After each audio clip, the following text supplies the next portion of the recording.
Again, thank you very much for joining. While we keep welcoming our friends and fellows and colleagues from around the world, um, I would like to give some introductory words about this studio, and then Richard will also join us to share a bit more about what the World Farmers Markets Coalition is. So in this studio, again, coming from this survey that you all filled, or most of you got acquainted to, a collaboration between FAO and the WorldFMC, a big number of markets, around 90, share their main interests, concerns, challenges in their operations and the governance of their markets. And that's how we picked some key topics that we are addressing from December until March. So this small series of these months are addressing particularly what came out from this survey. Last month, as you may remember, we talked about the strategies to attract more customers, more clients, and that was very interesting to hear from markets, in particular from South America. So we hope in the coming sessions, in the coming studios, we will hear more about these regional cases and strategies and ways of for tackling these big challenges that at the end, globally, we all share. In this occasion, we will talk about tools for data collection and evaluation of our markets. We're questioning how to learn from our practice, from our everyday work, and how we scale up those learnings to improve also our daily operations, but also the way we grow and how we see our growth. For that, we have three good friends of the World Farmers Markets Coalition, people who have a lot of experience also in conducting data collection and evaluation and other methods for learning precisely about markets. So we will welcome here Alfonso Morales from the University of Madison, Wisconsin. Yeah, thanks for coming here. Even if the weather outside is not like the best and warmest here, please feel warm in the room with all your friends. Randy joining from Norway, from Bondens Market. Thank you very much, Randy. And Kofi Essien, joining from the University of Cape Coast in Ghana, who will be presenting on behalf of CELORM. They work together very closely, and CELORM is now attending some very urgent issues at the university. So this is just to start. We will have again some minutes for introduction, and then we will have about 20 minutes of presentations, and then we will try to leave the second half of the studio for comments and for listening to you, and also to the questions that some of you have already shared through the forms that we circulated. So again, this is the background of the studio, and what we would expect to take away at the end of the session is to learn about these motivations from the people who are today presenting their experiences. Why were they driven, or why did they started implementing these methodologies? What were these methodologies about? What methods, tools, what types of data did they collect, and why? Which is something that I know that many of you also would like to learn. And what would be the needs and the gaps for implementing these methodologies, which we know that are really challenging when we don't have many resources. And well, that's one way that we expect to build together too.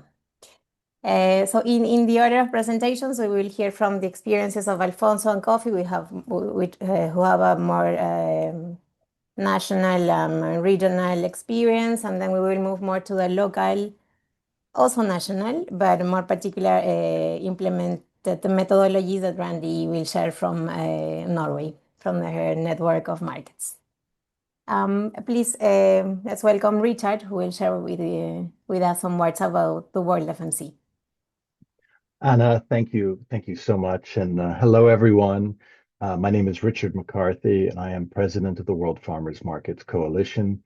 I am excited to see, and I love seeing in the chat when people introduce themselves. So by all means, continue to do that. I love seeing old friends here, as well as new people that I don't know, which is particularly exciting, especially as we at the World Farmers Markets Coalition based in Rome, though I am dialing in from very cold and rural New York. I am definitely feeling the warmth of this room.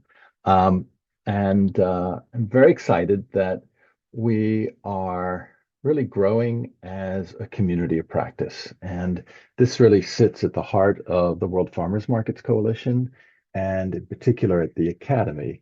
And the Academy is where we share the best practices from the field, the knowledge that so many of you have as practitioners, and as I think today's studio, which is our monthly gathering to share recent insights or priorities um, that you have identified through the study that we conducted, the survey with FAO, with whom we share the same desire to build the field of farmers markets as um, a field that is not incidental or accidental, but it's intentional and it's built on evidence, and we are building the evidence that farmers markets are good for farmers, they're good for consumers, and they're good for the communities that host them.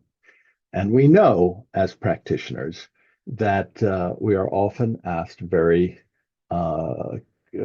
provocative questions from those who are decision makers who may hold the decision as to whether your market can operate, whether you can give samples in the market, whether there is criteria that you have to jump over around local permit and zoning. Often the question is, well, what is so special about the farmers market? What do you have to give? What do you have to offer that fulfills the public good or the community good? We're very often asked to provide evidence for these things we know, and we see them every week that we operate. But when we can provide some evidence, whether it is our biodiversity impact, consumer impact, and farmer impact that we together accumulated during our farmers market count campaign last year, we were hoping that we could create a culture of evaluation in the farmers markets. What we found is that it's great when we all are evaluating the same thing at the same time together. We also know that you already have cultures of evaluation in your markets, and you are pulling together data, whether it's how many shoppers, how many farmers, how many women farmers. Um, these are things that we know that when we share them with decision makers, it gives us credibility, that we know our work and that we know more about our work than they do. And therefore, we should help shape what the policy environment, the regulatory environment is for us. So this is the theme that runs through our work. We conducted the survey. We knew that policy advocacy and evaluation were important and challenging because we have limited resources and often skills. This is why we are coming together for today's studio. We have our monthly studios. We invite you to include colleagues and staff of your organizations, board members, to help get them excited and to know that they are joining a community of practice. And in our community of practice, I just want to give you a reminder that we have a community agreement of how we engage with each other.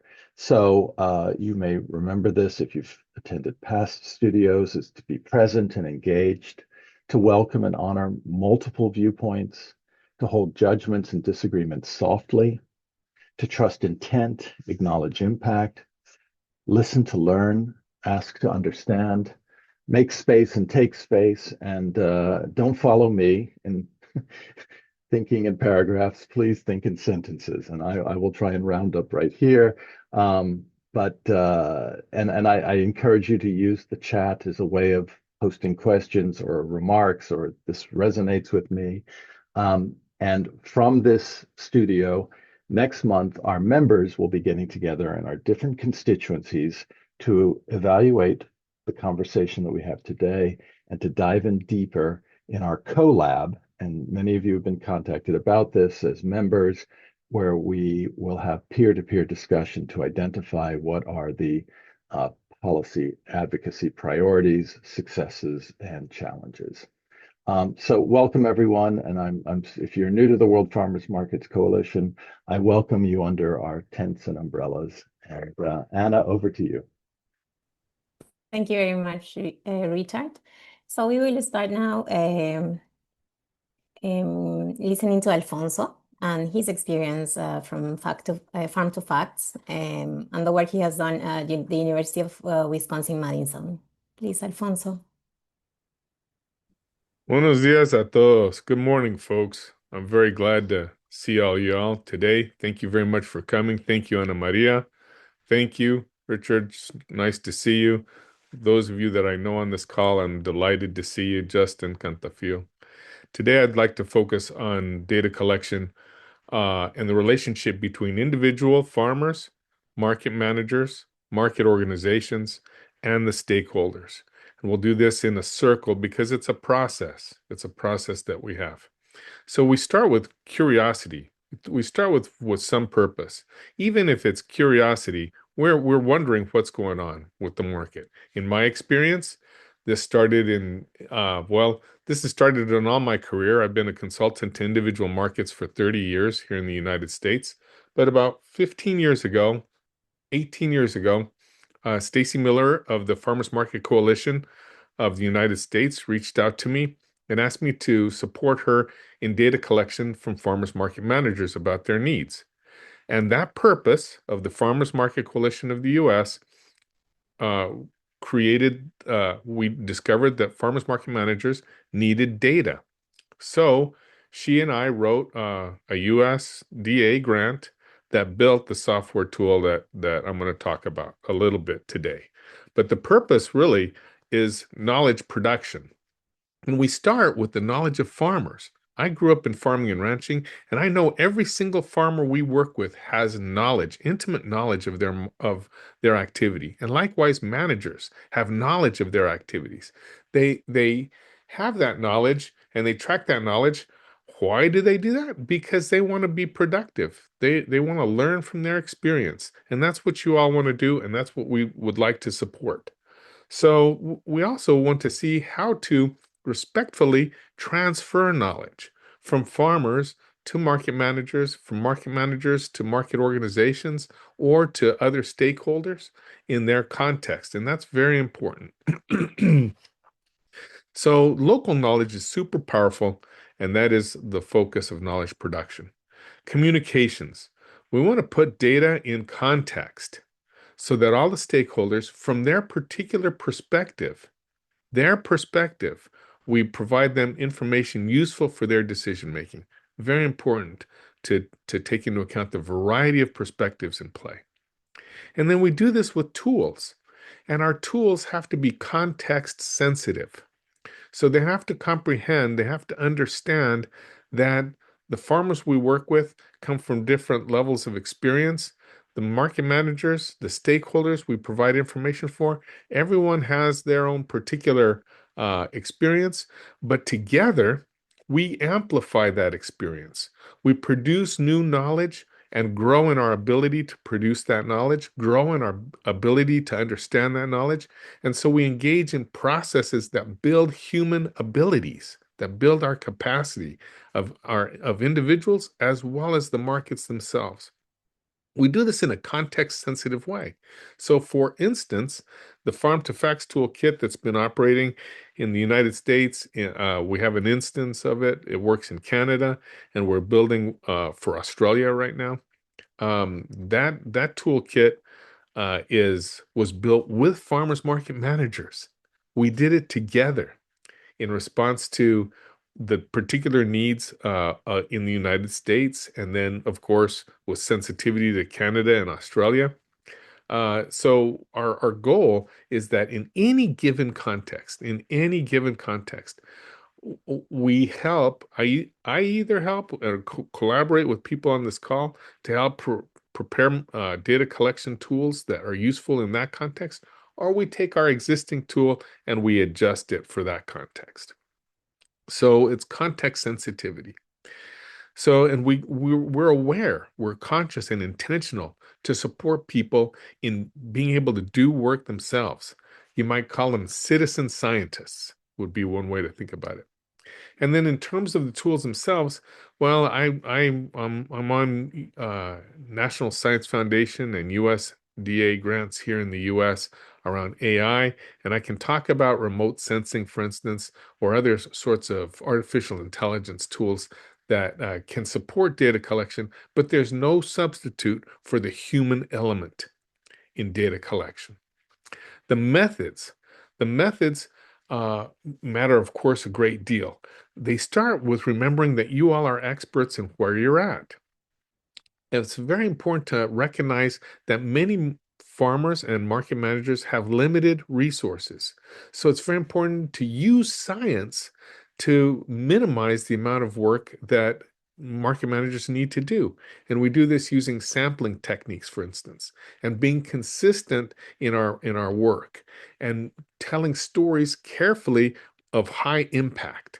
So those methods of data collection start with careful thinking about context and goals and build out to stories that are impactful in the local environment. And finally, all of this requires systems and habits of mind and activity and relationship that build our ability to work together. And those systems of communications and evaluation enable us to make adjustments in our markets and in our farming activities. They're decision support systems that enable us to make changes as well as to continue to communicate impactfully with our stakeholders, in our various relationships. We do this because we know we can improve. We know we can address problems. We know we can identify and take advantage of opportunities. And so data collection and the science behind it is essential in support of our practices and the common good that we serve. And so with that, I'll conclude, because at that point in the process, you come back to your purpose and you start again. And so in that, we are, as Richard said, Ana Maria said, we are a community of practice. Thank you very much for your attention. Obviously, I'm happy to answer any questions later or reach out to me. I'll drop my email in the chat. Thank you for your attention.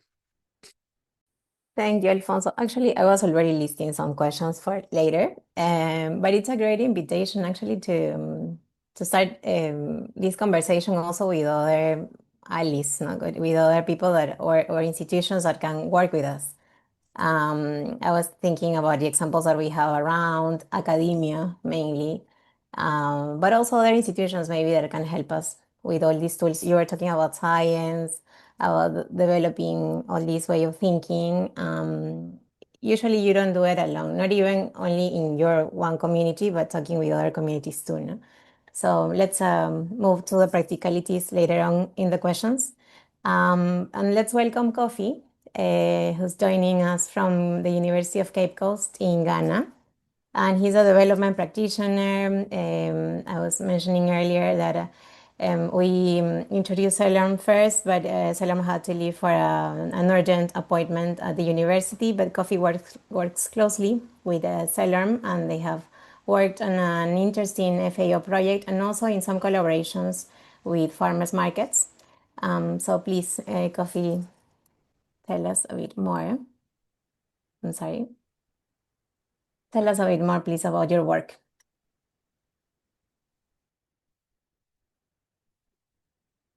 Thank you very much, Anna, and thank you, colleagues online, and thank you so much to my boss, Selam, for giving me this opportunity to be here. So the big question I will ask is that why is farmers market matter when it comes to this part of the world for Africa, the sub-Saharan Africa? If you look at Ghana, in fact, when I was young, our parents used to send us to exchange food with other people. Let's say if you have chicken, more chickens, and somebody has plantains, and we do not have, it means that we have to send some to take different things, which was some sort of barter trading. But with time, when through our leaders on the farmers market, started engaging us in Ghana, we've seen that it goes beyond that, because farmers market speak a lot volumes when it comes to what farmers are supposed to get. And the good thing is that farmers market has become a platform where the farmers now have direct access to those who buy their items. What benefit do they get? This helps farmers to know the marketing aspect of their business. In so many places in Africa, all that farmers know is subsistency, growing some crops, feeding their families. The rest can go glut and they don't care about it. So if you ask a farmer, what work do you do? The farmer will tell you that I don't work. Most of the time in sub-Saharan Africa, that's what, if you have gone to workshops, presentation where I will ask a farmer, what is your work? And they'll tell you they don't have work, which means they don't regard the farming as a business.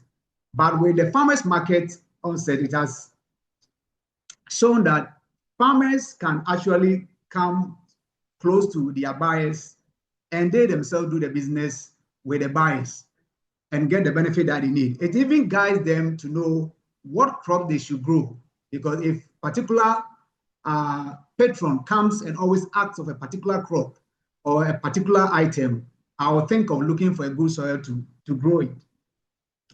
But the big question is that without data, what can we do? Without data, decisions will be based on assumptions.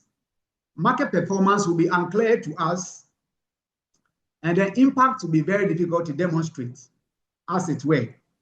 So for our part of this place, what motivates us to do this? The first motivation has to do with policy. We have to influence policy. There are things that government is doing. I remember some time back, government was doing what they call planting for food and jobs. It ended up fizzling out, and even that particular year, there was some issues of food shortages. So we want to influence policy and push for farmers. Because if you come to Ghana here, those who are into cash crops, I'm talking of cocoa, I'm talking of cashew, I'm talking of those major ones, they have a lot of headway ahead. Secondly, we are looking at a situation where farmers' livelihood would improve and also remove all the bottlenecks and advocates for investment in terms of infrastructure for farmers to be better. Thirdly, food security and nutrition. So when we're able to tackle food diversity, where different crops are grown, when we talk of farming, people think that it's only growing crops, but we know that now fish and all other things are also part of getting things across. And farmers will not go to farmers market and present only crops. There are situations they can present their tilapia that they have also reared. They can also present their chicken. They can present other things to balance and ensure that food security is what we are working towards. And transparency. We should be able to get information to farmers to help them. So we bring farmers, buyers, and also government leadership so that they'll be able to pass on the necessary information onto the farmers. Farmers also have, in Africa, let me tell you, one good thing is that most of our things are not measured with scales, but farmers have the opportunity to negotiate with buyers. A buyer can hold a plantain and tell you, how much are you charging for this? This thing may look awkward, but what it speaks is that the farmer get a chance to speak with somebody he thinks the person is so high in society, he's able to express even issues that are not related to farming and get more information for his life. So what are the suitable and then feasible ways of doing this in this part of the world? So we are looking at a situation whereby, like Levy said, we're using establishing the baseline, because if the baseline is not there, it will be difficult for us to do anything. So we are looking at having a systemic counting where when the farmers market starts, The first 10 minutes, we do that, and it's continued every 10 minutes. That's what Lev et al. They suggested some time back, and I believe it has worked in other places. And then those survey where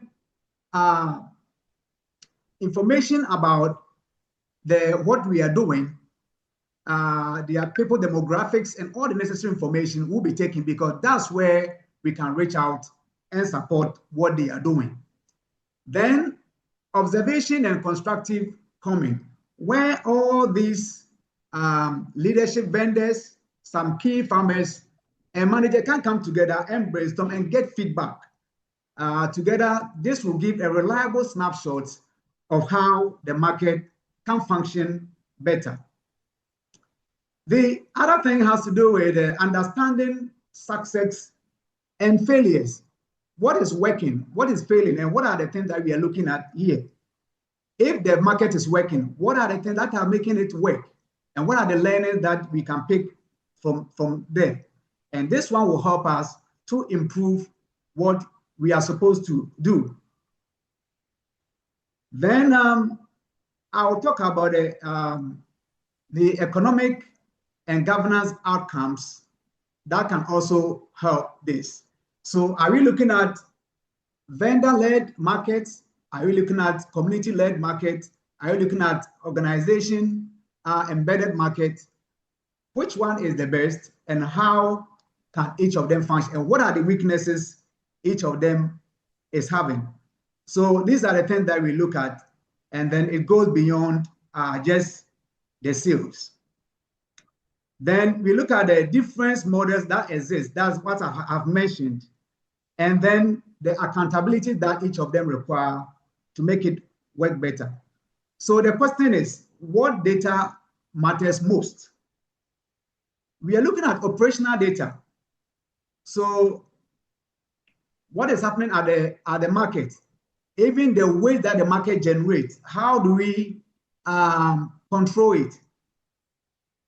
Store capacity, that market that we have chosen, what is the capacity? What is the peak trading hours?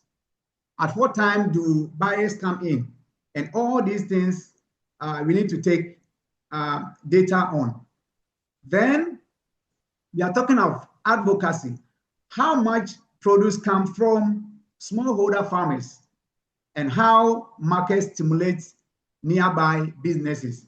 So here we may have brought crops, but people who are into other businesses come to the same area. If a farmer may need to buy soap to send to his village, if a farmer may need to buy meat to send to his village, all these other businesses, ice creams, whatever it is, salt, all that come together to make the farmer better off at one snapshot place. One place you can get everything. And these are the things that we need to think about. What are the tools and the gaps that we may have to consider?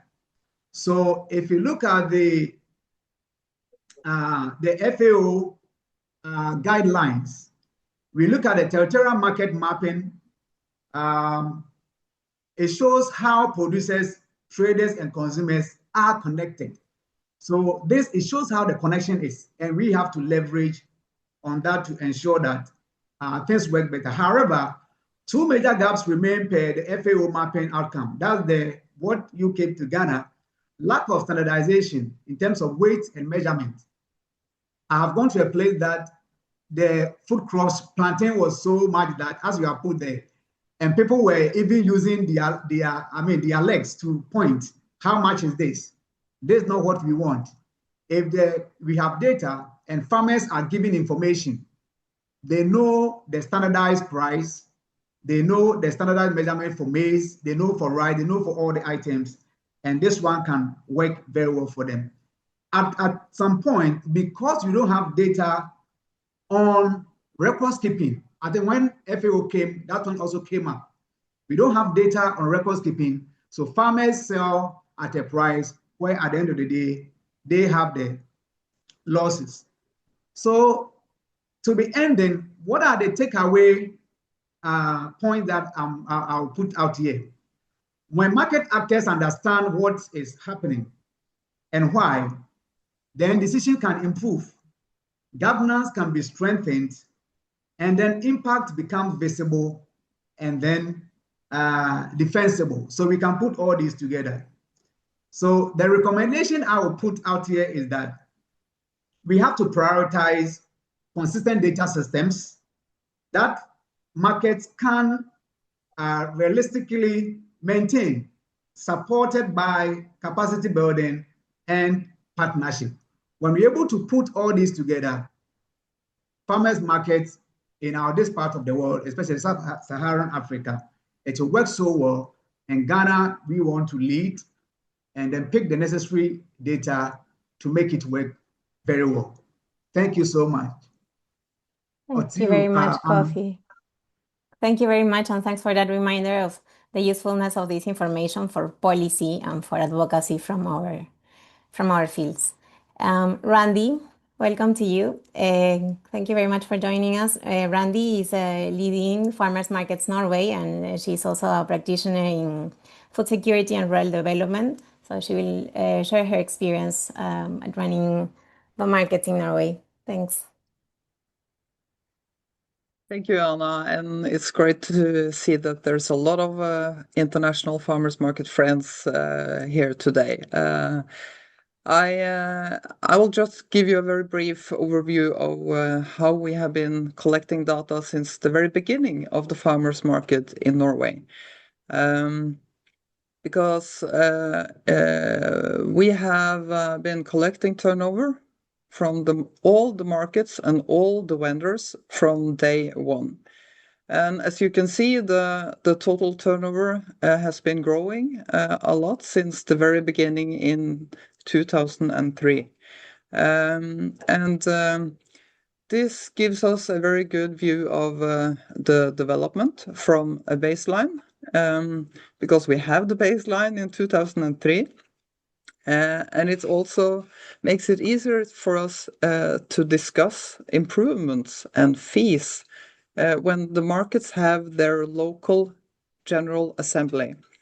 And they can also use it to set up new goals for the next year, like that they all want to agree on. We want to really work hard together to increase the average turnover by 5%, for instance. So it gives valuable information to all the local markets. It also makes it possible for the local markets and also for me as the national representative for the farmers market to have the data needed for policy makers, because there's a lot of policy makers inside the agriculture, but also in the ministries and that kind of things, and they have a saying: if you can't count it, it doesn't count. So we need the quantitative data, like the turnover of the sales, and of course we also need the qualitative data, and we can explain that everything behind the quantitative data, but it's very, very important for us to be for the recognition we have as a farmers market in Norway today would not have been the same if we didn't collect these data. We have competitors who don't collect data, and we see it every day that they really, really miss that possibility. So why don't they have it? It's because data collection requires priority and routines. So we can go to the next one. How do we actually collect data? For a very long time, we have been using pen and paper at each market.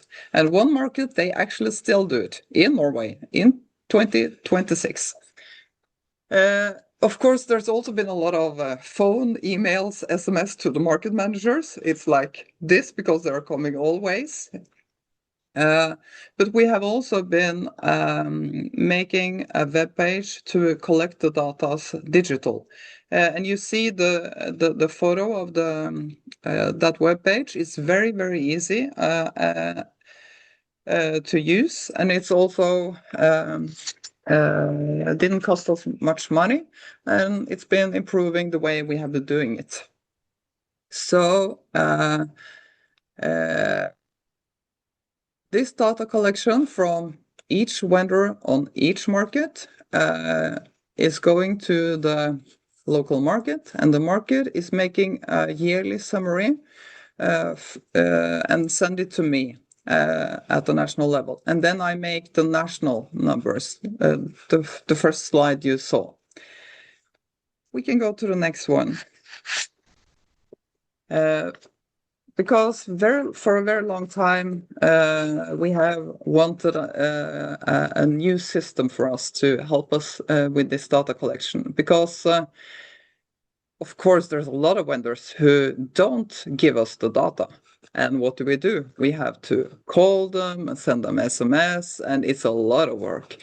So now we are making a new computer system where they have been automatically reminded about giving the data, and they can also then follow and see what kind of data have they given and what market have they missed to give. So this will give us a better overview, and the system is tailor-made for us, and because the one we had was not made especially for the farmers market, and it was just confusing the market managers because it was not easy to use. So now we can do changes, but they will be traced, and it will also give the market managers Excel with ready-to-use information for the market's accountant. So even though all the 15 markets we have 50 different prices to follow. So all this will give us more data in one place, and that will give us a lot of opportunities. But one thing is important. We also need the capacity to analyze the data and to use the data. So what we also see is that we are improving the system we have now. That will give less work for the market managers and vendors and for me. But at the same time, it doesn't give us any more, or at the same time, that will give us a little bit more time to use the data for this advocacy work. So thank you so far. Thank you very much, Randy. Now let's talk among all of us. Sorry, I think Esther was telling me that there was a problem with translation in Spanish. I don't know if for all of you. Please, Julia, Manuel. Well, thank you very much for the presentations. I would like to ask a couple of questions related to what we circulated before at the registration form, and also from what we got from questions ahead the session. I would think mainly for Alfonso and for Coffee, if you could mention one particular method and type of data that you would find most important to apply. One particular method to apply and one particular type of data or topic that you think it's being like the most relevant or asked for. And I would think maybe more for Coffee and Randy, coming from your explanations, from your experiences.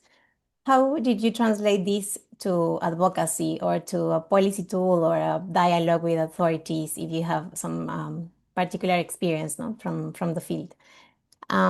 These are related, as I was saying, to questions that we circulated before in the form. And if you would like to add something after this round, please, to all the audience. We were asking, what are the most important questions that you get asked at your markets that require data collection, and how did you address that? So let's start with this. Please, Alfonso, Kofi, and then we open the floor. Okay, Kofi, if it's okay with you, I'll go ahead and go first. So if there's one question that seems like it's commonly important, at least in the United States, it's how many people are visiting your market. And we can collect that fairly easily using sample procedures that don't take a lot of time to execute. And if we do that consistently, if we develop a system and a habit consistently, we can tell stories then that influence policymakers and other stakeholders, and that give other vendors confidence that the market is a productive place to visit. We can also use data of that sort to influence different kinds of vendors to come to the market. Not all markets have the same governance, and markets need to be able to change structures, governance, regulatory structures, so that they can respond to changes in their context and to increase people's interest in their market. I think the other question, the story I would tell real quickly, is a person on this call 8 years ago, Justin Cantafio of Farmers Markets of Nova Scotia, reached out and said, "Hey, what are you doing for ecological system services? How does your toolkit, how does science help inform climate change, like soil carbon sequestration and other important ecological variables?" Based on that question, we built a completely new set of tools to help farmers tell stories, to help markets tell stories about their ecological practices. Thank you for your attention, folks. Thank you very much, Alfonso. Kofi, would you like to add something to that? Please. Yes.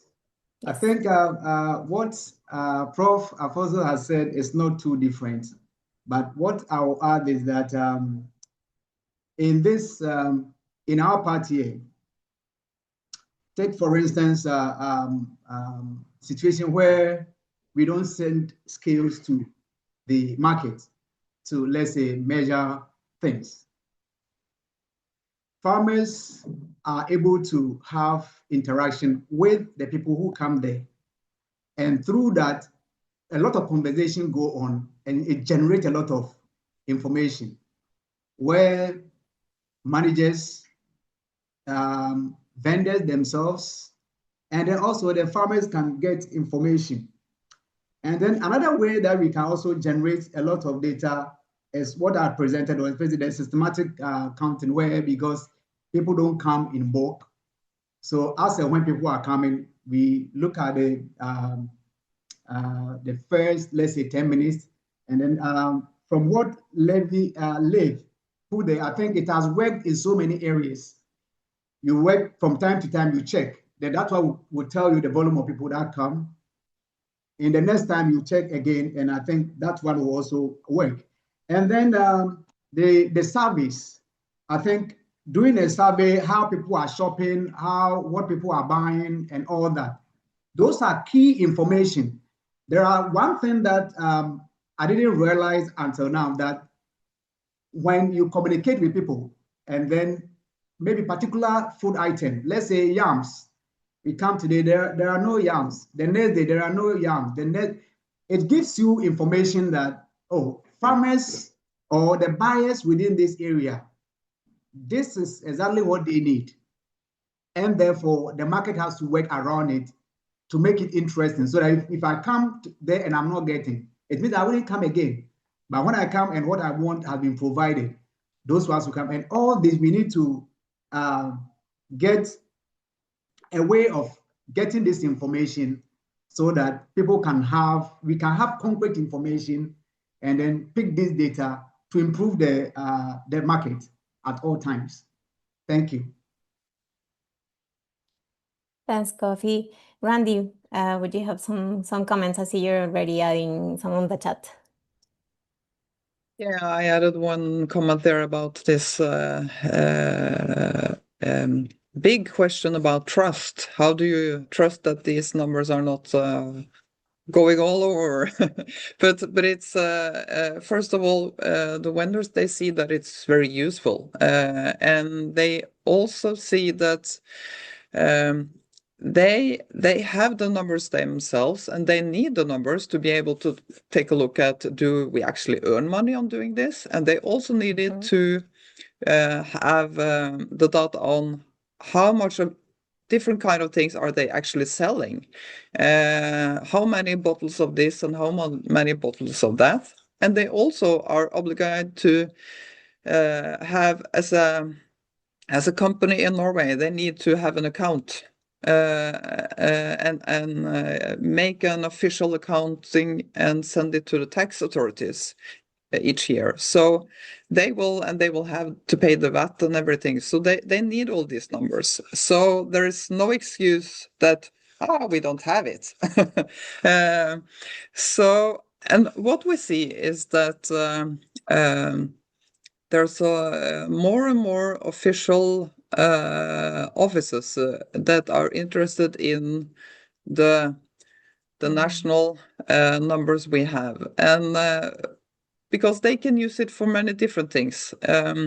So every year now I get I have to deliver numbers on the how many percentage is of the turnover is on certified organic products, and how much is how much do we actually sell honey for? Because the ministry is have the experience that more and more people are beekeepers. They are selling honey directly to the consumers instead of selling it to the big suppliers, and they are discussing why and how many, and then we are one of the very few that can actually give some numbers on how much is the total turnover on honey, and what is the average price they sell the honey for. And they are so happy that they can actually get some data on that, because no one else is following those things. Thank you, Randy. Please, let's open the floor. I think you've got, you came in with a lot of insights and ideas that are shared. But I would like to hear also from people. Sailorm is here. Okay. Alfonso, please give us your comment. No? Sailorm just raised his hand. Yeah. And Nathan, let's hear from you, please. Hi, Sailorm. So should I come in? Hi. Hello. Yes, what I want to add is that, yes, to add to what Randy is saying, most of the questions that we face is about the quality of the produce, whether it is organic or inorganic. And sometimes it is difficult for you to be able to prove to the people, because in Ghana or in part of our world, it is very difficult for you to prove whether it is organic or inorganic if you don't visit the farm and then get a certification. We don't have these certifications, especially for these vegetables or the food product that we sell at the farmers market. So it is always difficult. So you use the word of mouth, and then how the person produces, then we can also give that assurance to the consumer that yes, the product is of a naturally produced or organically produced. Over. Thank you, Sailorm. Nathan, did you want to ask something? Or do we jump into Francie's question, Yes, please? Hello? Yeah, Nathan? Yeah, Yes, please. we hear you. Yeah, my question. So, in Ghana, in fact, sometimes the produces that we see in the market are being produced by our farmers from the villages. And if we want to create a platform where farmers can have access to their customers directly, so that they will know what they will produce. In fact, how are we going to help those from the villages where they don't even have light system before they can even have access to the data that we are talking about? So that is my question. Thank you. Thank you, Nathan. Shall we hear from the round of hands raised, and then we raise some comments? Francis, yep. Francis, we move on to you. Okay, thank you very much for the opportunity. So my question has to deal with the data that are being collected from the farmers. How do individual access those data so that it will also help us in making some decisions? I work with the Ministry of Food and Agric, and sometimes I realize most of the data doesn't sync well.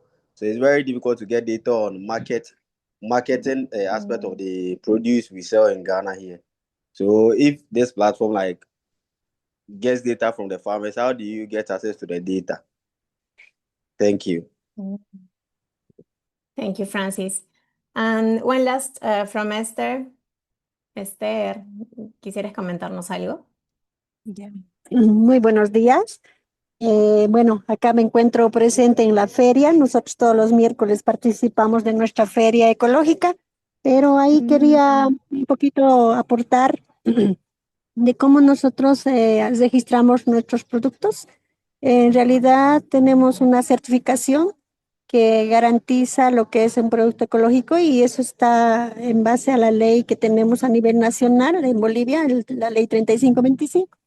Pero lo que hacemos como feria es organizarnos cada 3 meses para ir y registrar qué producto tiene cada socio, y tenemos unos registros personales.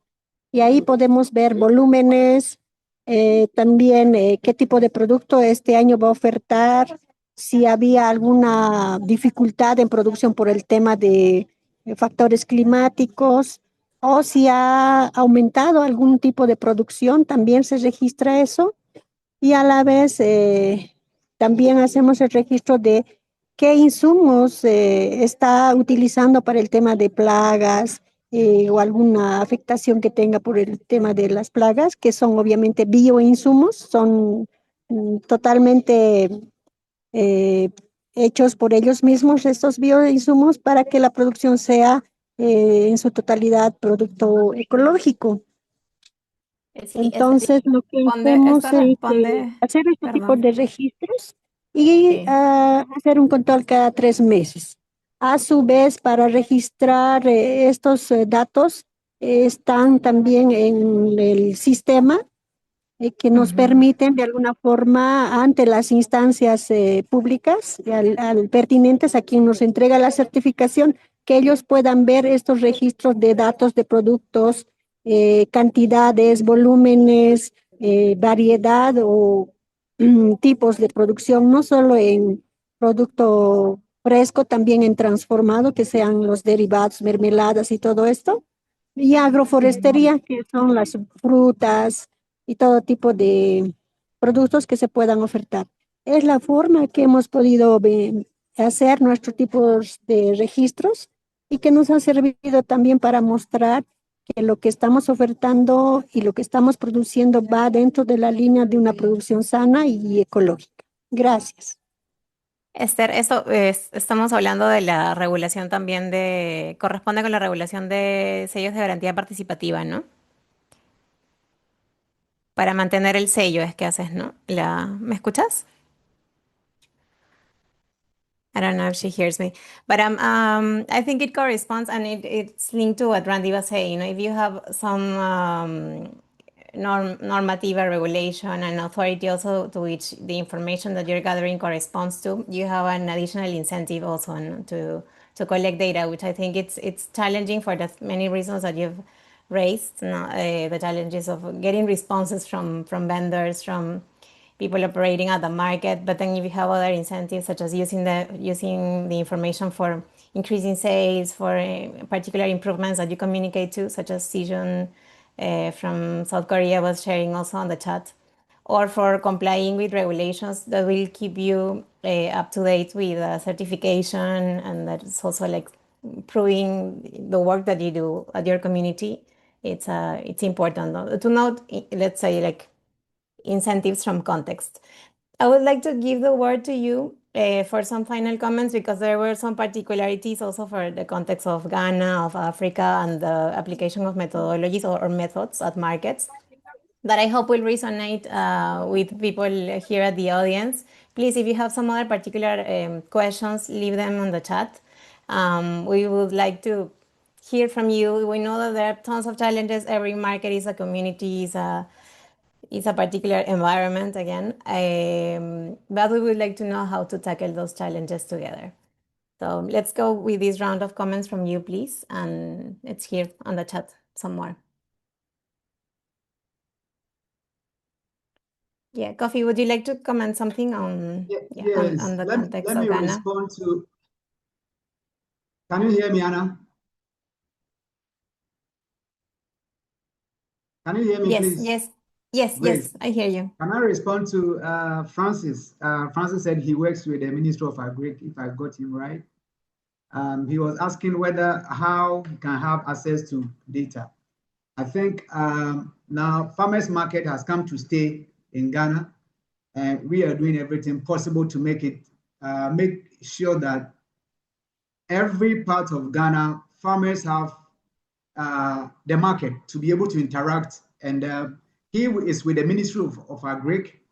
So everywhere the farmers market will be working, we would like the ministry staff to be part. So Francis, you are welcome always to be part.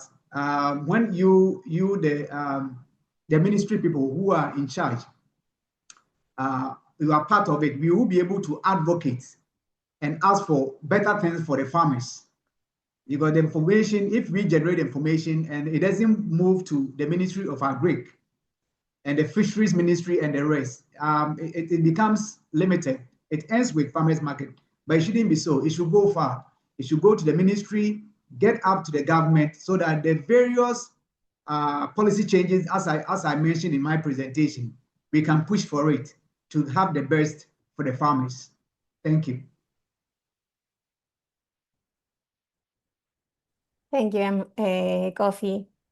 Alfonso, would you like to bring something on methods? Something that was staying behind? No? Simply the importance of recognizing that everyone has knowledge, and that starting with a point of mutual respect. Start with mutual respect and recognition of goals that can only be achieved with consistent application of good systems that are evaluated and changed so that they're responsive to context.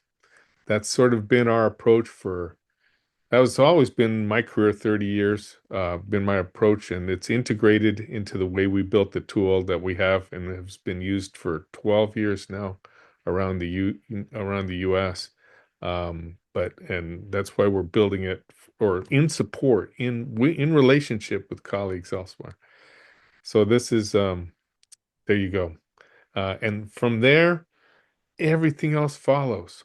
The system of relationships that goes from mutual respect infuses all the other parts of life. And so, yeah, there's what I'm thinking. Thanks. Thank you, Alfonso. Randy, I saw that you already mentioned easy to use tools, right? As the examples that you are bringing from your market. Yeah, I think it's important to not make everything too difficult, because if we have a starting point that we want to measure everything, then it's impossible. So we need to make it easier for ourselves, and we need to start with data collection on the things that are useful for everyone and easy to do, because there's always possible to collect a lot of data, but if I ask all the vendors in Norway to give me a lot of data, then they will say, I don't have time to do this, so please. So what they will say is that